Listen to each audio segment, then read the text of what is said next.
Hi, my name is Ben Cook, and I'm the founder of Red Pill Strategies, a boutique strategy shop focused on helping organizations navigate the many high-stakes challenges they face operating in a 24/7 digital jungle. While many businesses think of social media as a channel for reach, a place to take their existing strategy and connect with new audiences, we flip that formula on its head and develop approaches native to the social media age, informed by data-backed recommendations that help negotiators better understand their digital threats and emerging opportunities. What do I mean by that? Well, in this video, I'll be walking you through a blinded case study in how businesses can use open source information available publicly on the internet to gain or mitigate against information asymmetries in their negotiations. Our case study focuses on the man you see here, Mike Dundas. We'll be discussing his company, a legal cannabis business known as Sage Naturals, and their experience negotiating with the town of New Milbury, Massachusetts. Now, every aspect of this case is public. All of the information that we'll see here has been presented publicly before, but inherent in any social media analysis are some crucial privacy considerations. So, out of an overabundance of caution, we've taken the proactive step of blinding all key details and using pseudonyms where we haven't received explicit permissions. So I'll give a quick background before spending the majority of our time talking about the specific findings we've uncovered using social media intelligence. Mike Dundas is an entrepreneur who capitalized on the medical marijuana market to build out a $10 million production facility in the town of New Milbury, Massachusetts, where he was a quiet corporate citizen for many years. But when the state legalized recreational marijuana, a provision of that legislation allowed local municipalities to ban pot establishments by referendum. And in New Milbury, a local mom began a grassroots campaign to try and bar legal cannabis from the town. This initially targeted only retail establishments, but was later expanded through a somewhat shady process to include Mike Dundas's existing production facility as well. This posed an existential threat to his business, and so he hired a well-regarded, rather famous outside firm to mount an aggressive campaign to try and persuade the town not to outlaw his business. You can see here a mailer that they sent out accusing the town of doing something fishy with the referendum. It looks like standard PR tactics, but this was received incredibly poorly. New Milbury is a small, tight-knit, family values type town, and this mailer was perceived as overly slick, too aggressive, and totally out of step with the community. As a result, when the ballot measure came around, Mike Dundas lost and faced imminent bankruptcy. But due to a quirk in the way that these small New England towns are run, in order for this referendum to come into effect, the results had to be affirmed in what's called a town meeting, essentially a local legislative body. This provided a narrow window of 30 days during which Mike Dundas could negotiate with activists and key community leaders in an attempt to head off financial ruin. He ended up bringing on a new strategist who helped him organize an on-the-ground, word-of-mouth, human-to-human campaign using trusted community leaders that was ultimately successful.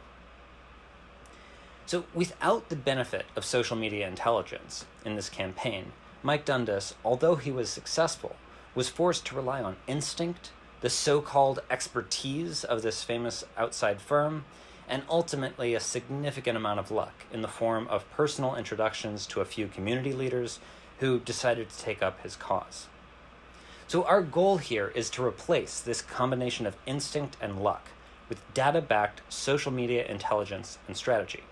Specifically, we're developing approaches to better learn about the dynamics on the ground, influence key parties, and then mobilize coalitions in an effective way, all on an extremely tight timetable.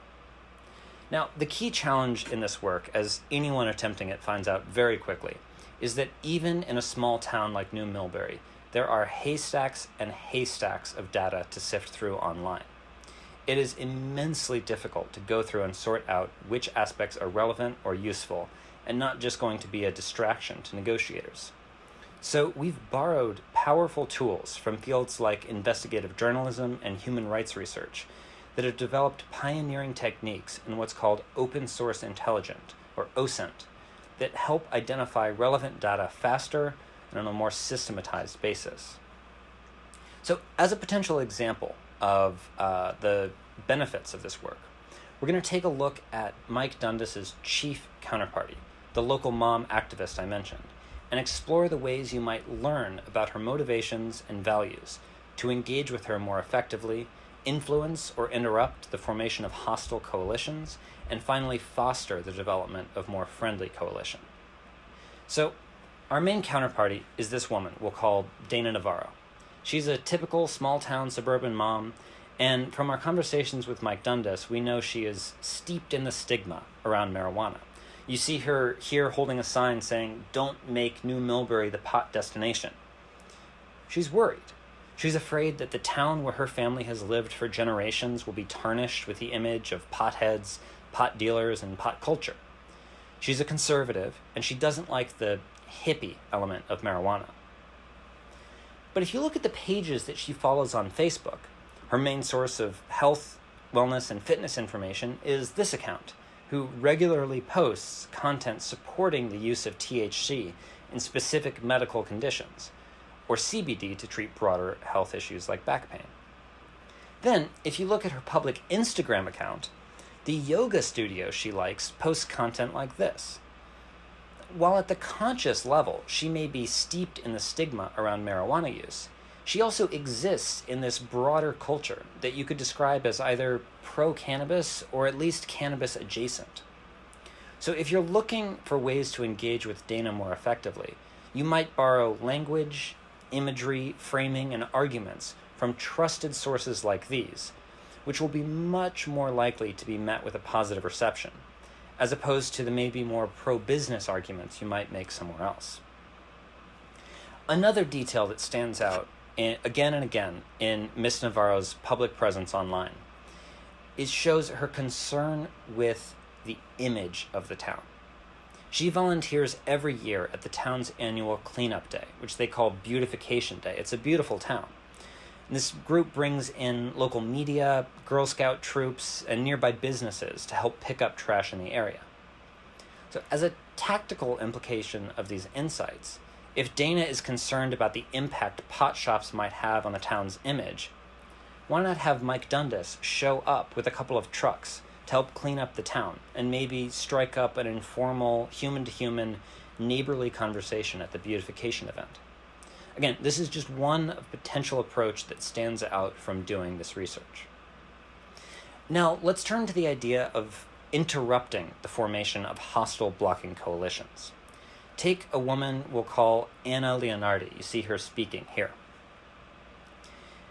She is a local substance abuse and mental health counselor who partners closely with the police department and the school board on substance use issues. Unsurprisingly, she is actively anti-marijuana. This is a LinkedIn post she made warning about the higher THC levels in new strains of weed. But the overwhelming focus of the network breakfast you see pictured here on the right is on opioid addiction and opioid recovery.